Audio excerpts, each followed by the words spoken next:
성도 여러분, 음력설 이후 불어닥친 한파 속에서 모두 건강하시길 기도드립니다. 오늘 드릴 말씀은 지난달 성탄을 계기로 생각해 오던 내용을 드려보고자 합니다. 가족들과 함께 성탄을 준비하면서 예수님이 우리를 위해 이 땅에 오셨다 라는 고백을 다시 생각해 보는 계기가 되었습니다. 돌이켜보면 제가 성육신 사건, 하나님이 인간의 몸을 입고 이 땅에 왔다라고 하는 이 사건을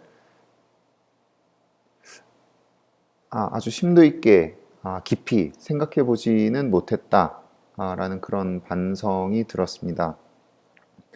물론 예배마다 사도신경을 외우면서 성령으로 잉태하사 동정녀에게 나시고 라고 외웠습니다. 물론 그리고 제가 그 전에 성공의 교회에서 늘 예배를 드릴 때에는 이제 니케아 신경을 외웠는데 그때에는 우리 인간을 위하여 우리의 구원을 위하여 하늘에서 내려오시어 동정녀 마리아께 혈육을 취하셨다. 그리고 사람이 되셨다. 라는 것을 믿는다. 라고 고백을 늘 했습니다만 무의식 중에는 그러한 고백이 십자가와 부활 사건을 통해서 예수의 삶이 정당화되었기 때문에 하나님이 예수의 삶이 옳다라고 했기 때문에 어쩌면 신화처럼 덧붙여진 그런 이야기가 아닐까라고 생각을 했던 것 같습니다. 짧게 말하면 예수가 올바로 살았기 때문에 그랬기 때문에 신이 된 것이다 라고 생각을 했던 것 같습니다. 하나님은 예수님이 고군분투하는 모습을 멀찌감치서 지켜보다가 마치 구원투수처럼 마지막에 오케이를 준 그런 역할이었고 예수님은 당신이 옳다고 생각한 길을 좌고우면하지 않고 뚝심 있게 걸어간 그런 성인 군자 쯤으로 생각했던 것 같습니다. 은연중에. 그러니까 하나님이라고 하면 가장 기본적으로 무한하고 전지전능한 분이다. 그런데 어떻게 인간이 될 수 있겠느냐? 인간은 누구나 부족하고 결점도 많고 무엇보다 생명도 유한한데 어떻게 그 두 존재가 같이 합쳐질 수 있겠느냐? 라는 생각이 무의식 중에 있었던 것 같습니다. 그래서 소경을 보게 한다든지 안진뱅이를 일으킨다든지 심지어 죽은 나사로를 일으킨다든지 하는 그런 기적 기사를 읽어도 그 기적이 불가능하다라고 생각하진 않았습니다만 그 기적이 가능했던 것은 예수가 하나님의 방식, 그러니까 약자들을 돕는 그 하나님의 방식을 따랐기 때문에 어떤 그 순간적으로 하나님께서 예수님에게 어떤 특별한 능력을 부여해 주었다. 이런 식의 생각을 했던 것 같습니다. 그런데 이번 성탄을 보내면서 새롭게 생각하게 된 점은 그리고 또 이 책에 도움을 많이 받았습니다. 윌리엄 윌리몬의 성육신, 하늘과 땅이 겹치는 경이라는 부제가 붙은 이 책에서 참 많은 도움을 얻었습니다. 그래서 더 궁금하신 점이 있으시면 이 책을 보시면 저와 같이 많은 도움을 받으실 수 있을 것 같은데요. 네, 이번 성탄을 보내면서 새롭게 배운 점은 예수가 참 하나님이면서 또한 동시에 참 인간이었다, 참 인간이다 라는 고백을 할 수 없으면 예수님은 황금률, 위대한 인류의 스승들이 누구나 얘기한다고 하는 남에게 대접받고 싶은 대로 너도 남을 대접해라 라고 하는 그 황금률을 가르친 위대한 스승 중 한 명에 불과하겠다. 그리고 예수의 길이 옳으니까 그걸 따라야 한다라는 의무와 책임감만 남고 그것을 수행할 수 있는 동력이나 이유를 찾기는 어렵겠다라는 그런 결론에 도달하기도 했습니다. 그러나 성경을 읽어보니까, 특히 복음서를 읽어보면 예수님은 분명히 우리와 같은 인간이었습니다.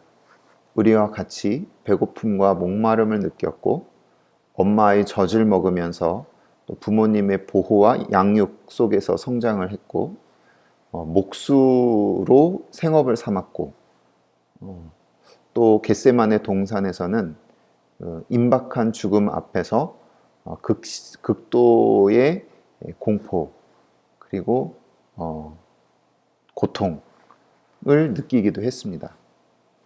측은지심 속에서 눈물을 흘리기도 하셨고 또 분노 속에서 성전 앞에서 채찍을 휘두르며 상인들을 내쫓기도 했습니다. 그런가 하면 하나님은 신만이 할 수 있는 말도 했습니다. 죄사함을 받았다, 구원을 받았다고 선언을 한다든지 하나님을 아버지라고 부른 일이라든지 산상수훈으로 새 계명을 세운 일이라든지 또 변화산에서 변모한 일이라든지 하는 이런 것들을 보면 예수님은 또한 참 하나님이었습니다. 참 인간이면서 동시에 참 하나님인 존재는 없다 라는 것이 지금이나 그때의 일반적인 생각일 것입니다. 유대인들은 자신들의 그 경전인 그 구약성서에서 민수기 법전에도 나와 있거든요. 하나님은 사람이 아니고 아주 전지전능한 존재라는 그런 구절이 명백히 있고 또 본인들의 문화 속에서 그런 하나님은 절대자의 위치에 있는 그런 존재로서 늘 자리매김했기 때문에 참 하나님이 사람이 됐다라고 하는 것은 정말 있을 수 없는 일이다라고 생각을 하였을 것이고 또 유대인 이외의 이방 사람들, 그리스나 로마 사람들은 인간과 신은 아예 카테고리 자체가 분류 자체가 다른 존재이기 때문에 그 둘이 절대 하나가 될 수 없다 라고 생각을 했습니다. 그러나 하나님의 생각과 행동은 사람의 것을 늘 뛰어넘기 마련이죠. 하나님은 인간이 예측하지 못한 방식으로 인간의 일상 속에, 인간의 역사 속에 직접 들어오셔서 인간과 똑같은 희노애락과 고통을 받으면서 구원 역사를 만들어 가셨습니다. 이것은 순전히 하나님의 사랑에서 우러나온 행위라고 밖에는 볼 수가 없을 텐데요. 만약 하나님이 만물의 창조주이지만 주사위 게임으로 피조물의 운명을 결정짓는 그런 존재였다면 결코 직접 인간의 몸을 입고 와서 극단적인 죽음까지, 가장 고통스러운 죽음까지 감당할 생각은 결코 하지 않았을 것입니다. 세상을 고통과 악에서 구하는 일은 인간이 무엇을 잘해서 그런 것이 아니라 하나님께서 그렇게 하기로 결정하셨기 때문입니다. 하나님의 구원 행동은 오로지 하나님의 은총과 자비로 우리에게 나타났습니다. 이 아침에 요한복음 3장 16절 다시 한번 외워봅니다. 하나님이 세상을 이처럼 사랑하사 독생자를 주셨으니 누구든지 그를 믿으면 멸망하지 않고 영원한 생명을 누릴 것입니다. 성도 여러분, 일상생활 속에서, 생업 속에서 예수로 성육신 하신 하나님과 늘 함께 하시길 기도드립니다.